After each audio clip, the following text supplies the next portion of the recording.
Some people say I'm sorry is not a good thing, but it is because for me, that's acknowledging I messed up or what I did was not the right thing to do at this particular moment. I accept responsibility for what it is that I do. I'm being accountable for the decision that I made. So because of that, here again, I over E. Let's deal with what's on the table and how can we be solution based versus problem based.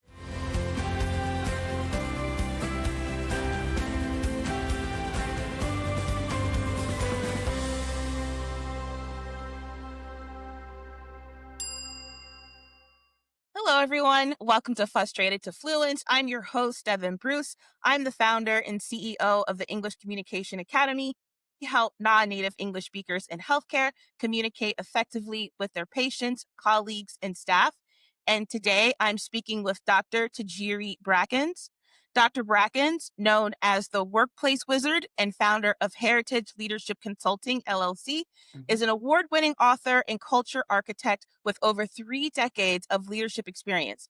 Featured on the NASDAQ billboard, in Forbes, O Magazine, Fox, NBC, CBS, Bloomberg, and the Associated Press, she transforms toxic workplaces into cultures of loyalty, retention, and high performance. Through her signature Oz experience incentives, she empowers overlooked leaders to step into their influence, lead with emotional intelligence, and create teams that choose to stay. So, Dr. Brackens, thank you so much for coming on today. Thank you. Thank you. Thank you. It is truly an honor to be able to sit down, have a conversation, chat, pour into your listeners, into your viewers, so that they can get much value, much value, so that they can be better representation, better representatives of themselves within the workplace without shrinking and showing up as who they truly are. So I'm excited. Thank you. And I'm truly honored. That's music to my ears because that is something that we do within the academy. We work with the individual person and we work with the system itself. So the medical school, the research facility, the pharmaceutical company, we work with teams as well. So for you to say to that you help people not shrink and show up authentically themselves is amazing. So yeah, I'm Thank you. beyond excited because I know that this is going to help people. Yes, yes, yes, yes, yes. Thank you. All right. So just to get started, I know that your expertise is how to lead with presence. And I feel like people have heard that saying before, but they might not fully understand and know what that means.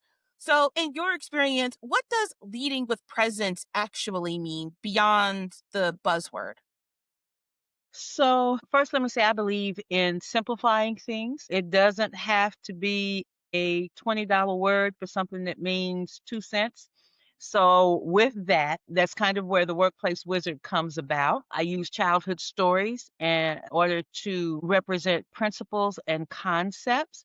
So, as the name Workplace Wizard, The Wiz was my favorite childhood story, and most people understand childhood stories.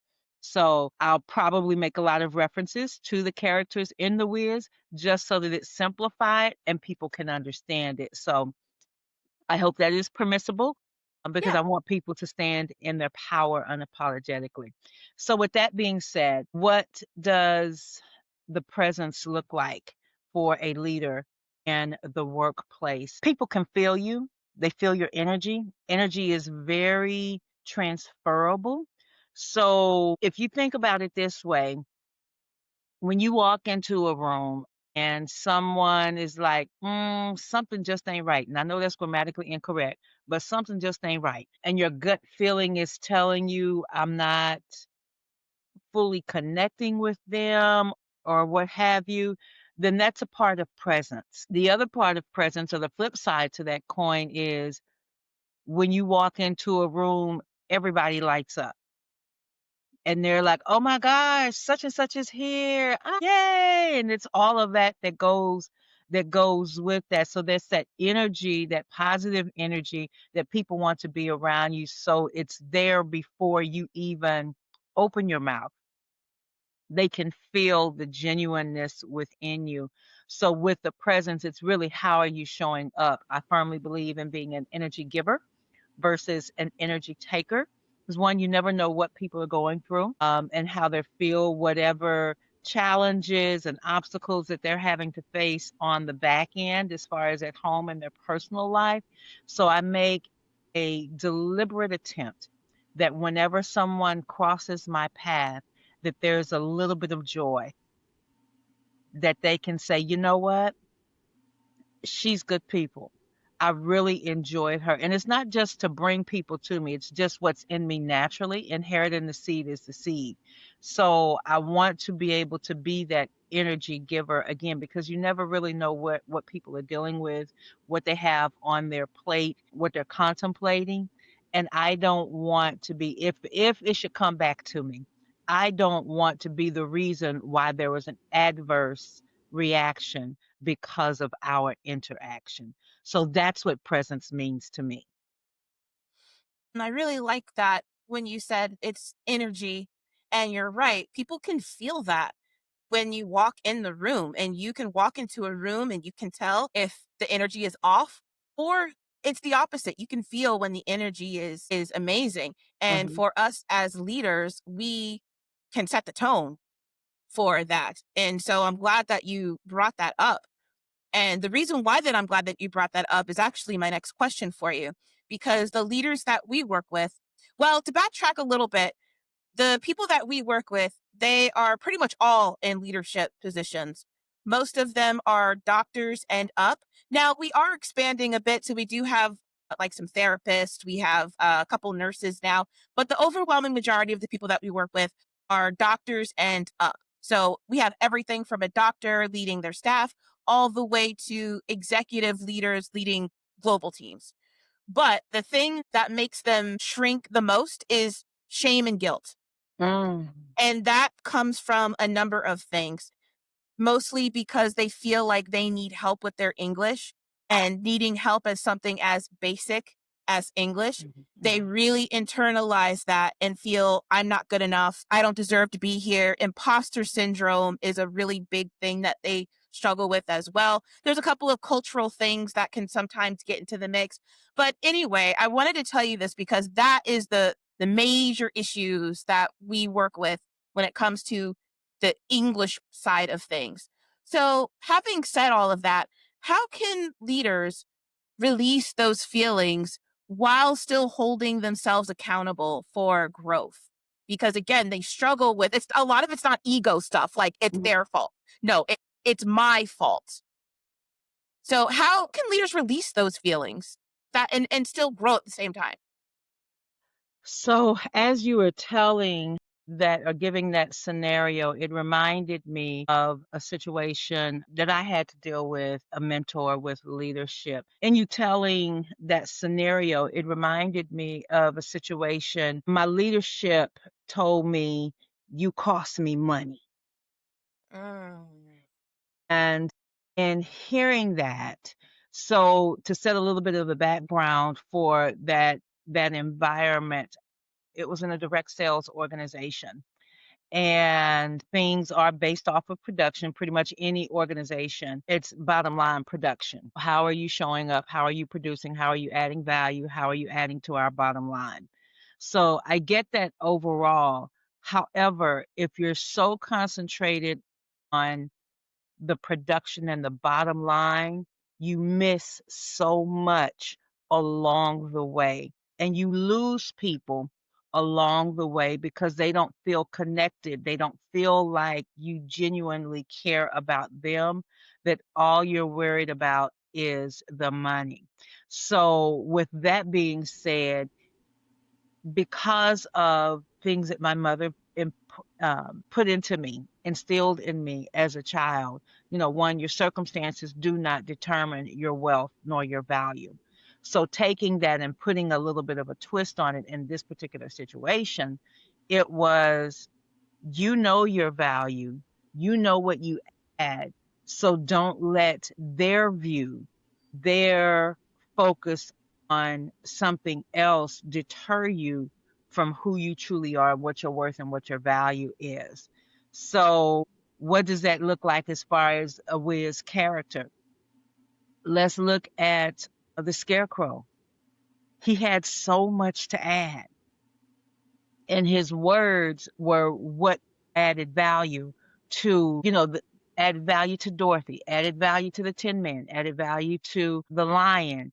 And even within that, it was the encouragement and and choosing strategically the words to use, because words matter. And even though I have forgiven and I have moved on, but that was a turning point for me as far as truly understanding what I brought to the table and my gifts and my talents. So even if you go back a little bit further into childhood, there are some I know in our community specifically, and I can only speak authentically in that arena. In our community, as an African American or as African Americans, and primarily African American women, for us, we sometimes are told as a child, or that we have heard the stories, you will never be, Absolutely. because of what your exterior is. You will have to be 2 times, 3 times, 10 times, 20 times better just so that you can be able to step into the rooms. So those are things that still resonate with us even in our adulthood. Now, the flip side to that is you have a teacher that says, "Oh my God, you are absolutely amazing. I see so much in you." And they begin to breathe life into you and that encouragement into you. And that's what you hold on to as you're moving through, or you have those obstacles that you come about. So yes, words do matter. And as mother said, it ain't always what you say, it's how you say it. Because you can have the same sentence, but if the inflection is different in different parts of the sentence, it's going to have a totally different meaning to what it is that comes across. And then there's also nonverbal communication that goes along with that. So even though I may have the right tone and I may be saying it correctly, what is my body language? Does it match up with what it is that I'm trying to convey in that particular conversation, in that specific message? Is it an alignment, or is it just something that's being said and, I'm saying one thing, but yet you're doing something else? There's no alignment that's there. So how can I trust you if you are my leader? Because I'm not seeing the harmony, I'm not seeing the synergy in what it is that you are saying. So with that, again, words do matter, and you have to be cautious with how you say them and how they're coming across to the person that you're delivering them to. So you're saying that one way that they can release the feelings of guilt and shame is if they have heard things either through their colleagues or the people that work for them or even things from childhood, not to let that define who they are and to still show up authentically no matter what. Yes, and I know that may sound like it's easier said than done, Yeah. but when you truly understand your purpose and what it is that you are supposed to be doing, and you're doing something that you truly, truly enjoy, then that overshadows those negative comments or those negative memories. And it'll trigger, as far as mindset and what have you, it'll trigger that so that you you keep doing and you keep showing up and you keep doing things in spite of. Yeah, that makes a lot of sense just because when you touched on no matter what, you have to show up authentically yourself. That resonates with me, even though I know we're talking about the premise of non-native English speakers and leadership in healthcare, but that premise rings true for me. I have to show up authentically as the leader of my company because I set the tone. And if I do Mhm. not show up in my authentic self, then it's just not going to work. And that goes with It's just mission not and going to work. values.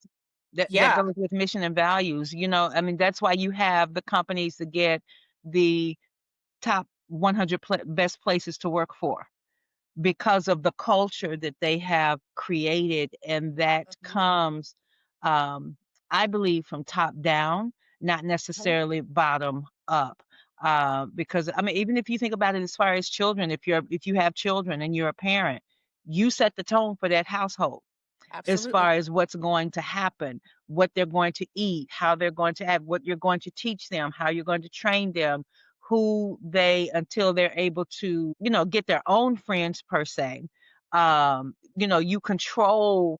who it is that comes around them because there's something that you are trying to protect within not only your household but your namesake, your last name. We were going to look. Don't go out here shaming and claiming certain things because that's our last name and you can't make us look a certain way. Just that kind of ties to all of that together. So it's shaping the culture within the household so that once it goes out, then that's a good representation of who you are, what the family is about, what the family name is about. And that's the same thing again in corporate America, in healthcare, wherever you show up as far as leaderships and organizations. How are you shaping that culture so that when other people hear about it, they can easily identify it and say, "Oh yes, these particular characteristics are affiliated with this organization." Okay, that makes sense. Now, in regards to creating part of that culture, there are going to be some mistakes. And another thing that the people that we work with really struggle with is perfectionism. Perfectionism, it's a really hard thing for them for a number of reasons. One, they're in healthcare, and depending on where they work in healthcare, it can be a matter of life or death. Mhm. But then also, because they're non-native English speakers, they feel that extra pressure, that extra weight to perform. And so whenever mistakes happen, again, they really internalize that. So, how can leaders reframe mistakes or misunderstandings in English so they don't become a source of shame for them? So that reminds me of the character, the lion, and the courage that the lion has, or that we thought he didn't have, that he thought he didn't have. But once he got in the right environment with the right people, with the right circle, he realized that everything that he needed, he already had that was within him. So with that being said, the courage to be able to step back, breathe, evaluate the situation, and then regurgitate what it is that you think that you're hearing so that you can get understanding. And that may look like, so what I hear you saying is, so let me be sure that I understand.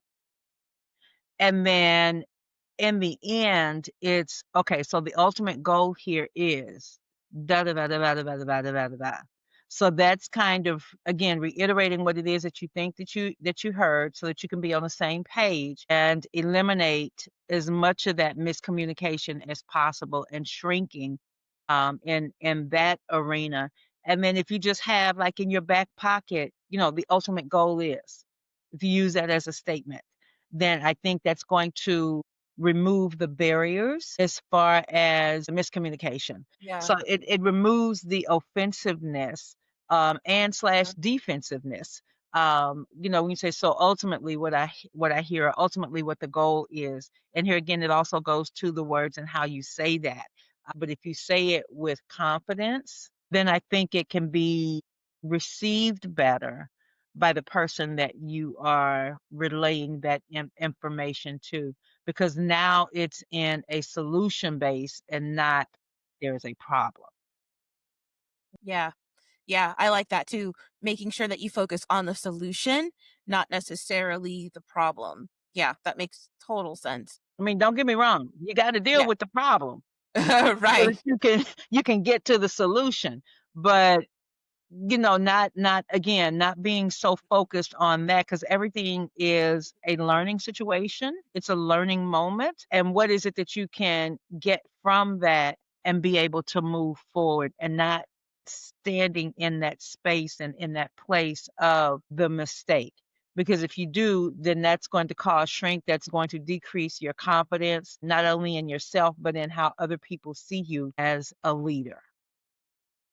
Yeah, absolutely. Now, finally, if a leader listening to us right now and they're ready to change something, they want to fix what they feel are issues with their leadership. If a leader could change just one habit today to strengthen their presence, what would that be? So many things. And you're limiting me to just one.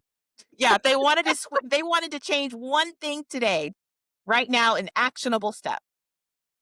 An actionable step. Wow, here's one of my mottos, and it is I over E, which is intelligence over emotion. And whenever you are coming across a situation, primarily an adverse situation, kind of piggybacking on the question that you just asked, if we take the emotion out of it and we deal with it as far as an intelligence, okay, what are the facts here? Let's deal with what's on the table and let's be able to move forward. Then in doing that, I think not only that strengthens the confidence within yourself, but also within the people that you're leading, and that increases the trust value that's between you, because if they don't trust you, they're not going to follow you. If they don't trust you, they're not going to believe in the words that you say. They're not going to have the confidence in your abilities.